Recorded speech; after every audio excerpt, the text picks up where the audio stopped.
Olá pessoal, professor Jean Nunes, para iniciarmos aqui mais uma aula de Lei 14.133 de 2021, que instituiu o novo regime jurídico de licitações e contratos. Você está vendo aí na tela os endereços das minhas redes sociais. Por gentileza, deixe lá o seu comentário, o seu like, o seu joinha. Se inscreva lá no nosso Telegram para você receber o material gratuito, bastante interessante. E deixe seu feedback quanto ao curso, de que forma você tem analisado as aulas, como é que você tem acompanhado, dificuldades, dúvidas, de que forma a gente pode auxiliar no seu processo de ensino-aprendizagem. Tá bom?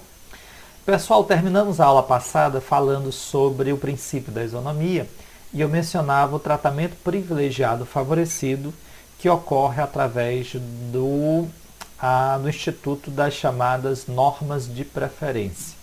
Nós vimos que essas normas de preferência no novo regime, elas alcançam os bens que tenham sido produzidos no país, que estimulem a manufatura nacional, ou que seja produto biodegradável, produzido com material reciclado ou reciclável.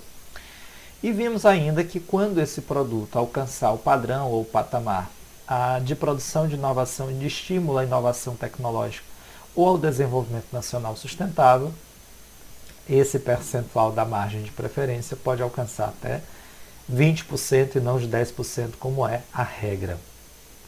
Vimos também na aula anterior que há previsão tanto na lei antiga, na LGL 8666 de 93, quanto na nova, de margem de preferência em relação aos países provenientes do Mercosul.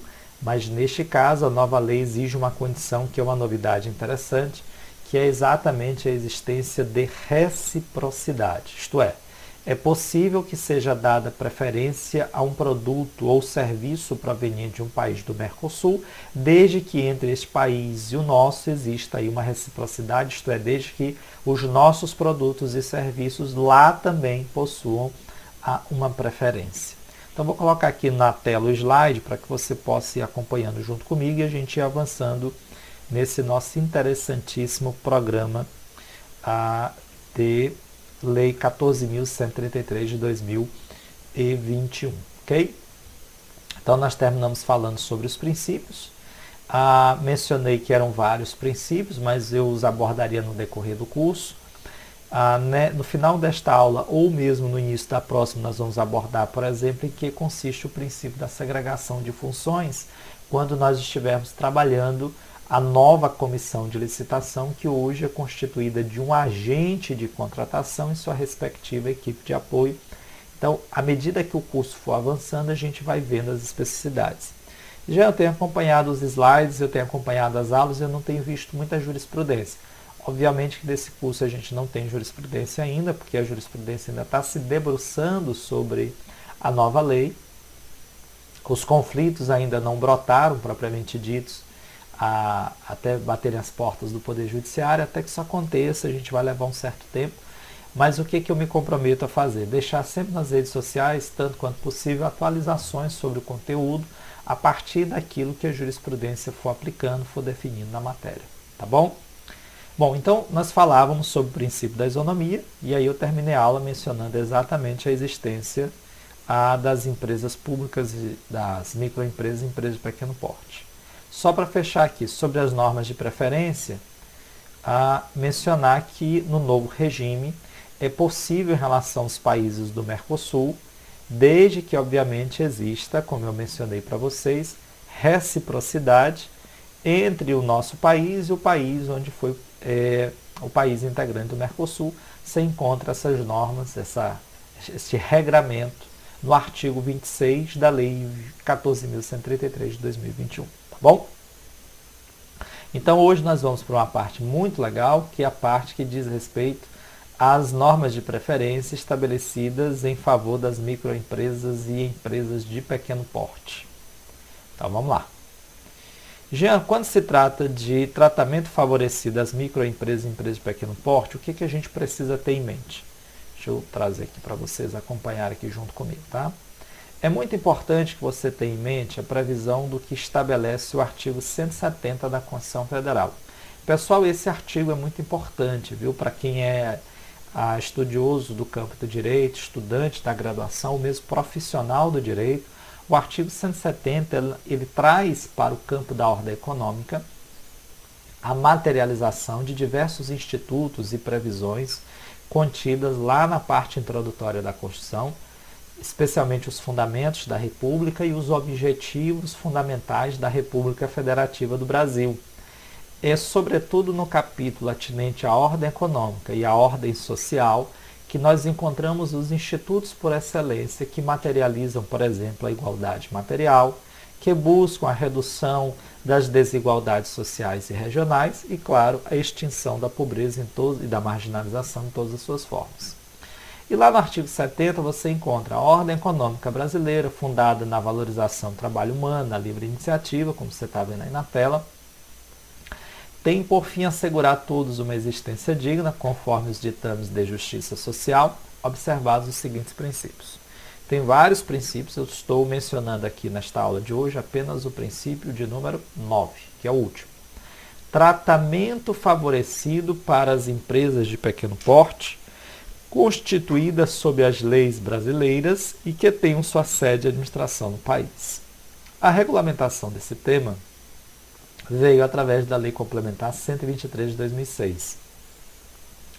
Essa lei complementar trabalhou os conceitos de microempresa e empresa de pequeno porte. Esse é um instituto muito importante porque ele auxilia, ele contribui, como eu já disse para vocês na aula anterior, como instrumento de combate à desigualdade social e de promoção de circulação de renda e de riqueza. Então, nessa perspectiva, é estratégico a proteção que o Estado brasileiro dá, que o nosso ordenamento estabelece, em favor das microempresas e empresas de pequeno porte. É com base nesse caráter estratégico que foi criado esse estatuto. E uma parte dele, uma parte do estatuto das microempresas, empresas de pequeno porte, estabelece um capítulo chamado do acesso aos mercados. E nesse capítulo nós temos um regramento extenso só sobre as regras de licitação que devem ser observadas pelo poder público quando estiver contratando a prestação de serviço, fornecimento de um produto ou a realização de uma obra. A ideia é que no processo licitatório, pessoal, haja um tratamento que assegure, que viabilize a efetiva participação das microempresas e empresas de pequeno porte no processo licitatório. Essa que é a lógica e essa que é a ideia. Eu vou começar então falando exatamente dessas regras contidas no artigo na Lei Complementar 123, porque elas já eram aplicadas no antigo regime e a nova lei trouxe restrições a essas regras, mas não as excluiu. Então essas regras permanecem válidas, são importantes e elas continuam sendo aplicadas, tá bom? Jean, que regras são essas? Como é que a gente vai raciocinar em relação a isso?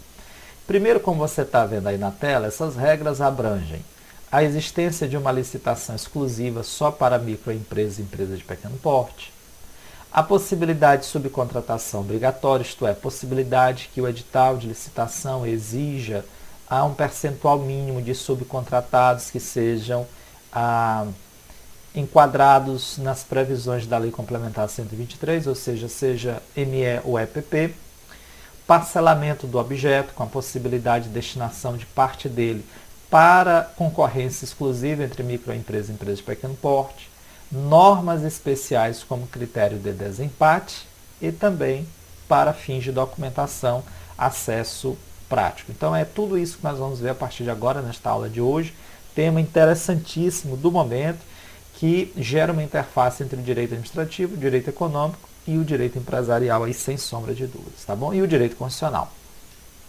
Muito bem, então vamos lá. Licitação exclusiva. O que prevê a nova lei, a Lei Complementar 123? Artigo 48, inciso 1º dela.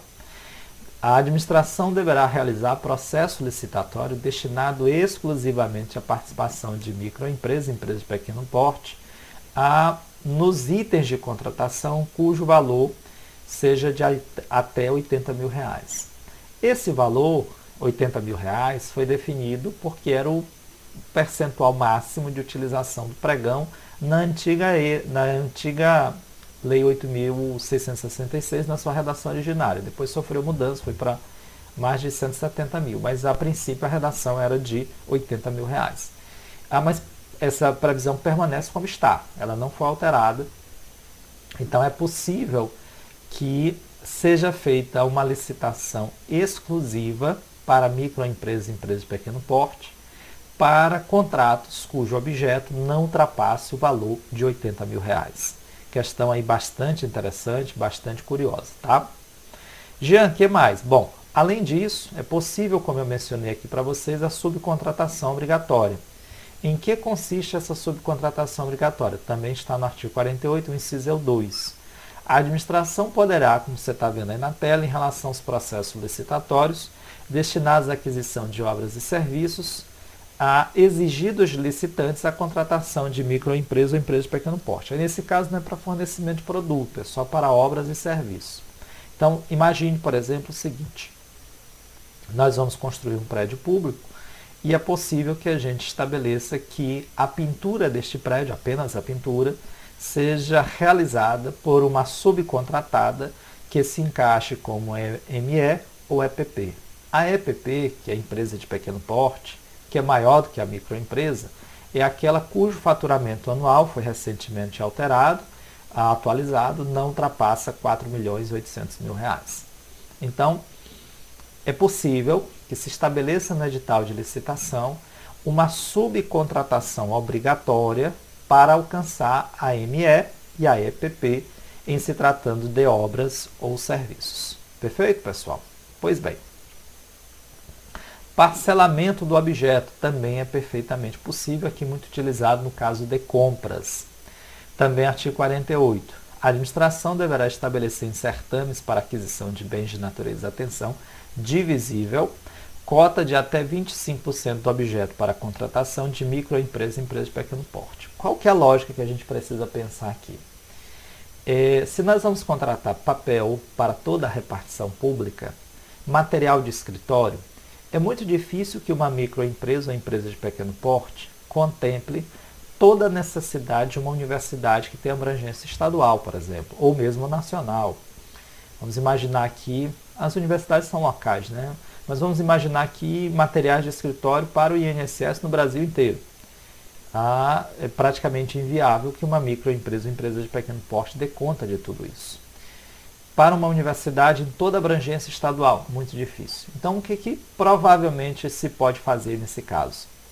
Como é um objeto parcelável, trata-se de fornecimento de bens que são, pela sua natureza, divisíveis, é possível que o objeto da licitação seja parcelado, de modo a permitir que as microempresas e empresas de pequeno porte também participem do processo licitatório. Como seria isso, Jean? Era muito simples. Basta você imaginar que se nós vamos contratar 1.000 pacotes de papel ofício, né, papel para impressão, a gente poderia parcelar 25% desse objeto para microempresa e empresa de pequeno porte. Então, 250 papéis poderiam ser contratados diretamente apenas com microempresas e empresas de pequeno porte. Então, eis aí uma regra importantíssima que facilita o acesso ao mercado, gera igualdade material, promove a circulação de renda e de riqueza e, consequentemente, se você bem observar, nós estamos aqui nada mais, nada menos que atendendo aos objetivos centrais da licitação previstos no artigo 11. Por isso que eu mencionei para vocês que esse tratamento privilegiado, favorecido, relativo à isonomia, na verdade, ele cumpre a previsão do artigo 11 da Lei 14.133, artigo 11 esse que não é outra coisa senão a definição dos objetivos da licitação, tá bom? Bom, mas aqui nós temos alguns detalhes. Quais são esses detalhes, Jean?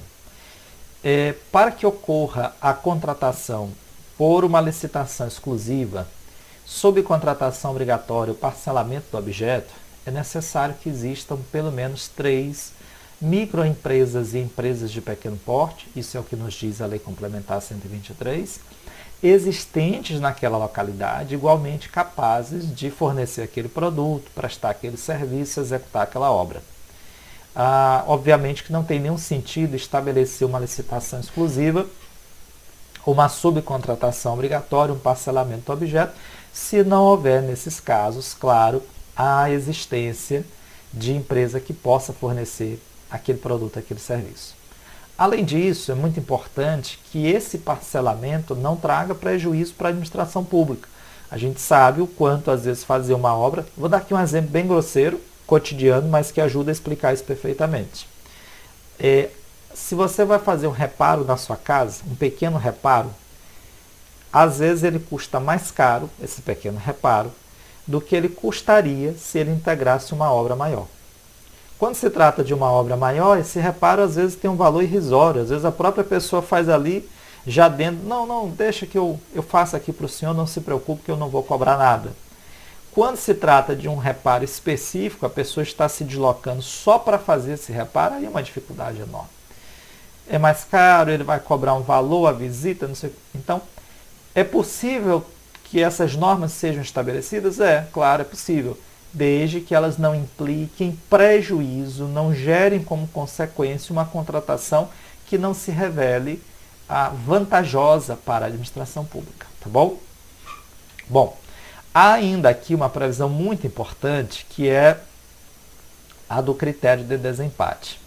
Pessoal, olha que regra curiosa e importante. Nas licitações que sejam celebradas envolvendo microempresas ou empresas de pequeno porte, há uma margem de preferência que gera um critério de desempate em favor delas, se elas estiverem participando da licitação. Então, olha o raciocínio. Suponha que em determinada licitação, em que o critério de julgamento seja o menor preço, 3 empresas tenham apresentado as seguintes propostas. Uma empresa grande tem apresentado a proposta 100, uma microempresa tem apresentado a proposta 105 e uma outra empresa, enquadrada como empresa de pequeno porte, tem apresentado a proposta 108. As demais ficaram acima de 10% da melhor proposta. O que acontece? O que a lei faz? Ela considera que um empate ficto. A lei, o ordenamento jurídico brasileiro, a Lei Complementar 123, cria um empate fictício, jurídico.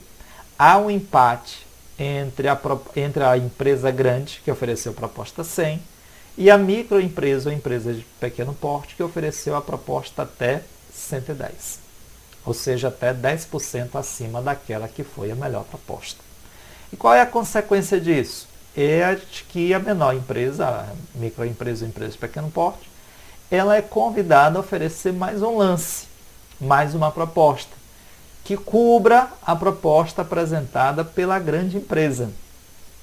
Se ela apresenta, por exemplo, 99 ou algo abaixo de 100, ela imediatamente ganha a licitação, não haverá uma segunda rodada de negociação. Jean, e se for o inverso? Se quem apresentou foi a microempresa ou empresa de pequeno porte, a melhor proposta, e a grande empresa está em até 10%, aí não. Aí ela já ganha a licitação automaticamente. Ela quem, Jean? A microempresa ou empresa de pequeno porte que apresentou a menor proposta. Só há possibilidade de uma segunda rodada de negociação quando a melhor proposta tiver sido apresentada pela microempresa ou empresa de pequeno porte, tivesse sido apresentada pela grande empresa e a EPP ou a ME tenha ficado até 10% da melhor. Perfeito? Bom, Jean, e se por um acaso essa microempresa ou empresa de pequeno porte que apresentou o lance 105, se ela não quiser apresentar proposta, se ela achar que não dá para ela cobrir, a outra que esteja em até 10%, na ordem seguinte de classificação, vai ser chamada a dar o seu lance. Se ela der o lance inferior, ela ganha. Já, e se ela também não quiser, aí nós vamos atrás de alguma outra que esteja dentro desse patamar de até 10% da melhor proposta. Perfeito? E se as duas estiverem com preço equivalente ou empatado, uma tiver, por exemplo, com 105 ou 105,50, aí a lei estabelece que haverá entre elas um sorteio para que se defina qual das duas terá o direito de apresentar o lance posterior subsequente e vencer a licitação a partir desse empate ficto. Então, questão interessantíssima essa. Jean, por que eu estou vendo aqui no slide 10% como regra e 5% para o pregão? É porque todo esse raciocínio que eu acabei de lhes apresentar, quando a modalidade for pregão, nós não utilizaremos 10%, e sim 5% é o percentual de diferença entre a melhor proposta e a proposta apresentada pela microempresa ou empresa de pequeno porte, para que se considere entre elas a existência de um empate jurídico. Tá bom? Eu acrescentaria aqui mais uma observação. Qual? Em se tratando de pregão, a empresa que está empatada, a microempresa ou empresa de pequeno porte, será chamada a dar o lance sucessivo em 5 minutos. 5 dias? Não. 5 minutos, sob pena de preclusão. Tá bom? Então, questão aí bastante interessante, bastante rica para a análise que nós estamos desenvolvendo. Mas não é só. O tratamento favorecido às microempresas e empresas de pequeno porte alcança também a matéria da documentação. Jean, antes de eu abrir aqui o slide para que você possa enxergar, deixa eu só aumentar aqui. Antes de eu abrir o slide para que você possa enxergar, deixa eu esclarecer o seguinte. A microempresa e empresa de pequeno porte, ela pode estar passando por dificuldade financeira, ela pode estar em débito com o erário, ela pode estar com alguma causa trabalhista pendente. E se ela tiver em débito, isso pode inviabilizar a sua contratação junto ao poder público. O que faz o poder público? Beleza, você está em débito, você está com dificuldade para pagar, tem aqui uma restrição, você tem que me informar, você não pode deixar de me dizer, tem que ser leal e apresentar a existência da dívida para mim, mas eu vou te dar uma colher de chá. Quando você vencer a licitação, se você se sagrar vencedor, você terá o prazo de até 5 dias úteis para que você apresente a documentação regular. Eu não disse pagar o débito, apresentar a documentação regular. Mas eu não já tinha apresentado a documentação antes? Já, mas aquela documentação apontava a existência de uma restrição. Você participa da licitação com base nessa documentação, ainda com a restrição existente. Se você vencer a licitação, você terá o prazo de 5 dias úteis para apresentar a documentação, agora sem restrição. Então, você é obrigado a pagar todo o débito? Não precisa. Você pode fazer um parcelamento, você pode negociar esse débito. O que é fundamental é que você apresente a documentação agora regular. Pode vir por uma certidão negativa ou uma certidão positiva de existência de débitos, mas com efeito, me ajudem, de negativa. Então, vamos dar uma olhada aqui na nossa legislação, para que a gente veja como é interessante essa matéria, como é uma matéria bastante rica e importante. Nas licitações públicas, a comprovação, atenção, na redação originária da Lei Complementar 123, falava-se apenas em regularidade fiscal. Agora não, regularidade fiscal e também trabalhista. Das microempresas ou empresas de pequeno porte, será exigida apenas quando da assinatura do respectivo contrato e, como eu disse para vocês, elas disporão de um prazo de 5 dias, através do qual elas poderão apresentar a documentação definitiva, tá bom? Esse prazo, como eu mencionei, é de 5 dias úteis, prazo esse para que elas possam efetivamente corrigir a documentação defeituosa, tá bom? Ok? Bom, o que fez a nova lei de licitações? Ela trouxe restrições a esse regramento que aqui está. Jean, que restrições foram essas? As restrições, ora, são aquelas estabelecidas na nova lei de licitações que impõem um limite de contratação ou de benefício para as microempresas e empresas de pequeno porte. Antes de eu abrir o slide, deixa eu te explicar como é que funciona. Bom, as microempresas e empresas de pequeno porte têm uma vantagem, têm um tratamento favorecido, mas aí nós precisamos pensar. Se aquele contrato que nós estiver em vias de celebração ultrapassar o valor de enquadramento daquela pessoa jurídica como empresa de pequeno porte, que é o máximo, R$ 4.800.000 neste momento, ela não poderá, não será possível a aplicação desse regime privilegiado. Então, tudo quanto eu acabei de falar para vocês, licitação exclusiva, subcontratação, parcelamento, etc., isto é, a aplicação da Lei Complementar 123 à licitação em geral, depende de que o objeto da licitação não ultrapasse o patamar de R$ 4.800.000. Além disso, é muito importante que se observe o seguinte aspecto. Se aquela empresa, microempresa ou empresa de pequeno porte, então vamos imaginar aqui que a contratação seja de R$ 1 milhão, está, portanto, dentro do limite previsto na lei, não tem nenhum problema, possa aplicar o regime favorecido. Mas aquela empresa X especificamente, ela teve nos últimos 12 meses um volume de contratação que ultrapassou o teto de R$ 4.800.000. Se o volume de contratos que ela possui com o poder público ultrapassar R$ 4.800.000, essa empresa especificamente, esta microempresa ou empresa de pequeno porte, não poderá participar do certame gozando desse tratamento favorecido privilegiado. Ela pode participar da licitação como qualquer entidade, qualquer outra empresa, mas ela não terá essas normas privilegiadas ou de preferência. Então leia aqui comigo na tela, eu coloquei aqui para vocês a previsão da lei para que a gente possa acompanhar junto, tá bom? Então vamos lá. Valor máximo do contrato é exatamente o valor que é previsto na Lei Complementar 123 para aplicação em favor do enquadramento da empresa de pequeno porte. Artigo 4º, parágrafo 1º da nova LLL. As disposições a que se refere o caput deste artigo não são aplicadas no caso de licitação para aquisição de bens ou contratação de serviço. Perceba que o inciso 2 diz a mesma coisa, mas se refere à engenharia. Se o valor estimado for superior à receita bruta máxima admitida para fins de enquadramento da empresa como de pequeno porte, isto é, R$ 4.800.000. De onde é que está essa previsão? Na própria Lei Complementar 123, é lá que você encontra, tá bom? Não é só. Além disso, a gente precisa observar aqui o seguinte, ó. Volume das contratações. Além disso, é preciso que o volume das contratações seja um volume tal que não ultrapasse esse limite máximo estabelecido, como eu mencionei para vocês. Deixa eu trazer para cá. Olhe lá. Volume das contratações. A obtenção de benefícios a que se refere o caput deste artigo fica limitada à microempresa ou empresa de pequeno porte, que no ano calendário de realização da licitação ainda não tenha celebrado. Só fazer uma correção aqui na minha fala. Não é nos últimos 12 meses, tá, pessoal?